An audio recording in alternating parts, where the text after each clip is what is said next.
waxaan salaamayaa wasaaradda iyo madaxda reer Somaliland iyo gudoomiyaha xisbiga UCID Faysal Ali Waraabe waxaana iyana bogaadinayaa وكان وابس كبتين قالوا يا أنا قلت محمد سياد برهان الله يسنى وحزب جاي بركة سنة كل مية كحج قدومية كحجها كل مية محمد كاهن وحان ينا السلامة يا بقادين يا أنا وفد جاي كان غير خاتمة قدومية برلمان كي وزيرة أنت كلا تمي شباب كل النهاي وحان ربا وجهرين إن أمهات نقو dadka reer Hargeysa ya khaasatan hotelkan aan deganahay ambassador sida sharafta leh loogu soo dhaweeyay loogu adeegayo magaalada uma aanan badnayn hadaan u dhaadhacno dadka magaaladu sida ay kalkacatooyo badan ay ka muuqataa in loogu soo dhaweeyeen waa ku mahadinaynaa dadka yagiina waa uga waramaynaa dadku kulley walaadna waa lagu kala maqnaa maantayba kow ii tahay meelaha aad joogtaan baa dib u dhac u yaala dad reer khaatumtihiin waa meelaha ay nagu caburiyeen iyagu oo hay'adihii wax dhisi lahaa ee dhulkan dhisay ay ka hor joogsadeen ee hadda afgariisiga waxa ay aad insult to injury waa qofaad dhaawacdo nabar ku dhufatay oo waliba ay ugu dartay nimankan nabaday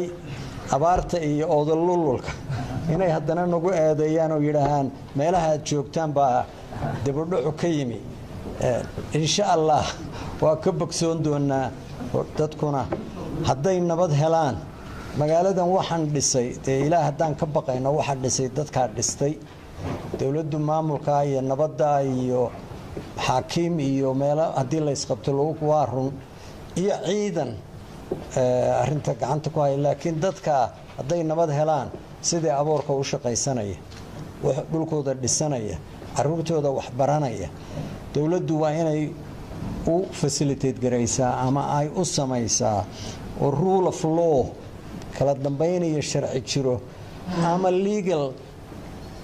framework xitaa ka dibadda ka yimi ama ka dhulka u dhashay hadduu investment meel gelinayo inay jiraan wax lagu kala baxo oo qofka hadii wixiisa lagu qabsado inay ku khasbin beeshiisii ama jilibkiisii inuu aado laakiin sharci lagu kala baxo iyo maxkamad ay jiraan midda aanaku aanu khaatumanahay Somaliland iyada danteeda u mooday inay khaatumo la hadlaan annaku waaba muran madoonto annaga dastuurkayga ku taal shirarkaanu isugu nimaadnay ku taalaa inaanu wada hadal iyo nabad raadino annaka gudaha iyaga hadaanu khaatumanahay ku wada noolaano dariska iyaga kula noolaano geeska Afrika nabadda laga wada raadiyo haddaba tallaabo Rome was not built in one day ama Hargeysa was not built in one day markay Hargeysta ahayd ee hore dee laga soo gudub waa magaaladan caasimadda ah ee laga yaabo 1 milyan wax ku dhawo dadii inayba ku nool yihiin hadana mudday qaadatay day ugu yartahay 100 sano iyo saayid bay qaadatay waxaan rabaa inaan u gundadago wax yar ka idhaaho bilow fiican baan maraynaa wada hadaladana mudday soo socdeen waa run markii hore in la isbarto in la isku dadoobo waqti qaadatay nimankiina hadda iyakoo qof walba wuxuu meesha la yimi ku dhagan yahay haddana ay dhex martay wada hadal iyo saaxiibtinimo iyo niyad sami waa intaasoo ay ummadii oo dhan la wada gaarsiiyaa meelay joogtaba annagu khaatumo hadaanu nahay waa run nabadna waa rabnaa wadankan Ingiriisku xukumi jiray ee magacii hadda aad idinku la wareegteen ilaa waa la wada lahaaye haddana waxay noqotay dawladda Somaliland war dawladda Somaliland kama mid ahayn haddana siday tahay kama mid noqonayno waxaanu diyaar u nahay taa haddaba aynu maanta halkaa u wada fadhino in laga wada hadlo arrimo siyaasiya la isku hayaa xal siyaasiya loo baahan yahay ku dhiirasha loo baahan yahay leadership baa loo baahan yahay dadkanu dad la isku talayo la isku khasbaya ma aha walaado way dhaceen soo jireen bayba ahaayeen intanuun hadda aad dowladda noqoteen noo dowladeyseen ee ciidamada tan iyo artilleriga iyo beebayaasha uun aad noola soo baxdeen bay xaalku meel fogaaday awal waa la isdili jiray waana laga heshiin jiray waa la yaqiin waxa la isku dilayo waxa laga heshiinayo intaasoo dhan ka soo gudub arrintan waa arrin culus weeye ummad dhan aayaheedii iyo mustaqbalkeedii iyo taariikhdeediiba waa tahay in laga doodo annaku diyaar baanu u nahay ilaahayna waxaan ka baryaynaa gidigeenba caqli iyo xikmad dii aanu ummaddan ugu horseedi lahayn nabad iyo nabad ku wada noolaasho iyo wax wada yeelasho iyo sinaan iyo cadaalad warannaku cidna marti u noqon mayno cidna magan u noqon mayno ciddii filaysa in hoostana la gelinayahay waanu cid marti u noqon war cidna marti u noqon mayno si cad baynu ama ku heshiinaynaa oo waxaan wada leenahay u wada binaynaynaa oo u wada dhisaynaa ama si cad baynu ku kala tegaynaa waxayna hadda u eg tahay si cad in lagu heshiin doono insha allah saasaan bilow fiicanna waa maraynaa bisha 10keeda Julayna iyadoo ilaahay roobina siiyey oo dhulku barwaaqo yahay oo xanuunadii ilaahay fanaanaygu nagu soo siiyey aynu ka bogsoonay xooluhu ha yaraadeen laakiin way isku fufi doonaan waxaan rajaynaynaa iyadoo burco boorweyntii hore ahayn laakiin dooniwaal iyo waxaanba ku soo arkay waa dhaweytaan soo maray dhir badan oo meesha lagu beeray dhir badan oo dhulka lagu beeray oo kulley beer miyay ahayd meel ku dhow ilaa burco oo dhir lagu beerayo horumarkuna siyaalo badan buu u yimaadaa ta ugu weyn ee horumarku waa nabad iyo cadaalad iyo wax la wada leeyahay yaa uun dadku salka ku dhigi karaa taasaanu ku hiranaynaa ilaahayna saan marka hore u sheegay waxaan ka rajaynayaa caqligii iyo xikmaddii ay u baahnayd ilaahay inuu nagu manaysto intan maanta hadda ay waajibkan uu saaran yahay ama wasiire ha noqdeen xildhibaanna ha noqdeen madax axsaab ha noqdeen halkan dad badan oo aaggaa ka yimi baa jira oo aan arkayay cuqaal iyo ismo iyo jooga oo reer khaatumo ah waxay u yimaadeen oo aan ogahay inay rabaan inay goobjoog ka ahaadaan maalintan taariikhiga ee halka ka dhacday war hadda 100% uma dhamin war kuwo waxay rabaanba aan la garanayno dhinac walba diidana waa leenahay war kuwo noo haysta intayada halka timi inaanan 10 qof ka badnayna waaba jiraan hadda isaga keligii meel taagan ka warkaas soo tabinayaa leh 10 qof wax ma gooyaan 10 qof wax ma saxiixi karaan war mas'uuliyad baa saaran war khaatuma maamul weeye ummaddu ay samaysatay war iskarabyaa laga fiican wareer Soomaaliland ayaynan ka filan inayna cashariyaan oo tafaraaruqa inaga cashariyaan war kama filayno waranba meeshooda hadaan joogo tabta ay yeelayaan baan yeeli lahayn taasum baan yeeli lahayn laakiin inaga qudhadooda odayba wuxuu ku yiri laba wiil oo lagdamaya war ninka tabcaa yarkii kala yiraanba waa maqlaya warooy danteena ku wada jirta Somaliland waxaan qabaana waxba ballan qaadi mayno haddaynu heshiino oo wax wada yeelano oo kalsooni bilaabanto oo leys aamino oo wax dhab la isku aamino war اعتراف لوبا يا لو غرغرتبا وكا كورينا ولا ميشينا لا ينوغو ايمانيا ميشا لفتيدا يا لا ينوغو ايمانيا balbahashu awal beel bay ku koobnayd inkastoo ahey la yidhaaho waa loo dhan yahay laakiin bahashu saxaaqiyay ahayd hadda haddii laysu wada yimaado wixii dhulkan ku wada noolaan jiray oo dhani ay midoobaan warana waxaan qabaa ictiraaf iyo horumar iyo qadarin yaynu ku hiran karnaa waxaana qabaa haba horeyse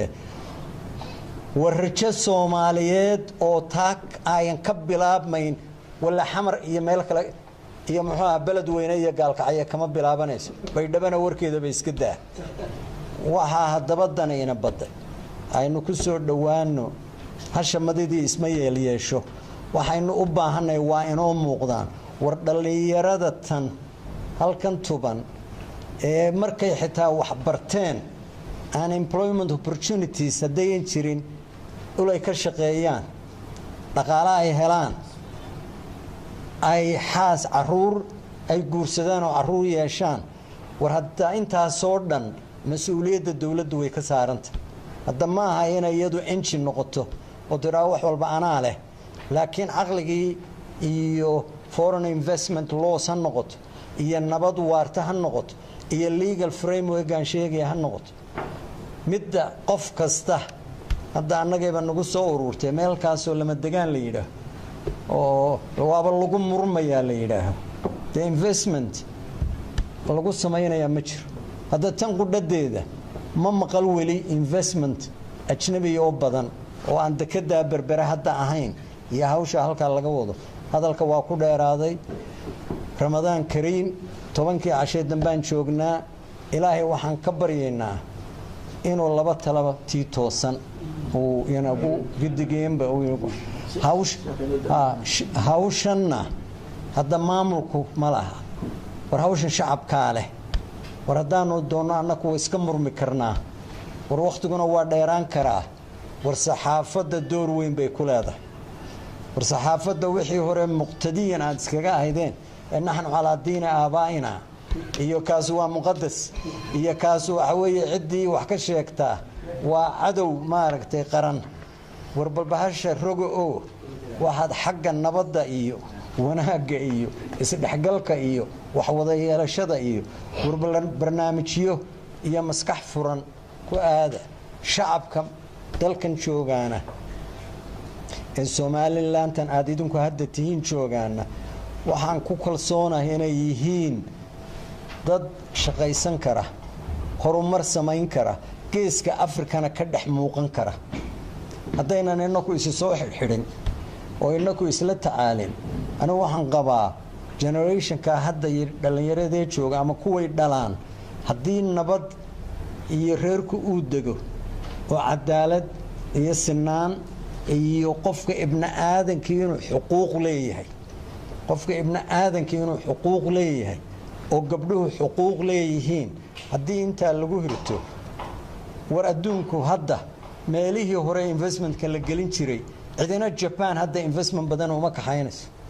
Americana looma kaxaynayo war Afrika ugu badan hadda meesha investmentka adduunku China iyo Europe tartanka ka dhaxeeya wuxuu uga dhaxeeyaa maaha basis inay samaystaan inay investment geliyaan oo dhulkoodii intii la geli lahaa faa'iido badan laga heli lahaa waa soo xidhanta waraan ka mid noqono dalka aynu dariska nahay Ethiopia waxa ka socda waa wax qof kasta oo Soomaaliya meel kasta ha joogay oo runtii ay ku ridaysa maaragtay in leedinka tagay inaad cidla taaliin wadankaas markii ugu horeysay dhaqaalaha ugu weyn East Africa markan waa Ethiopia Kenya maaha waa Ethiopia sababtay ku gaadhayna waxay tahay nabadda ay heleen madax fiican oo inspired visionary leaders ay yeesheen iyo investment badan oo dibadda uga timid waxaan u malaynayaa Franco-Ethiopian railkii yaraaye ka tagi jiray Djibouti ilaa Addis Ababa 1897 baan u malaynayaa waqtigii Menelik in la dhisay ka hadda Djibouti laga dhisay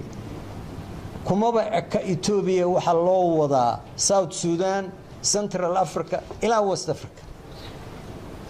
war innakuna dekedan berbere iyo hadda developmentkan iyo halka laga wado inay noqoto ayna meelaha ku koobnaan dhaqaalaha dhan ay taabato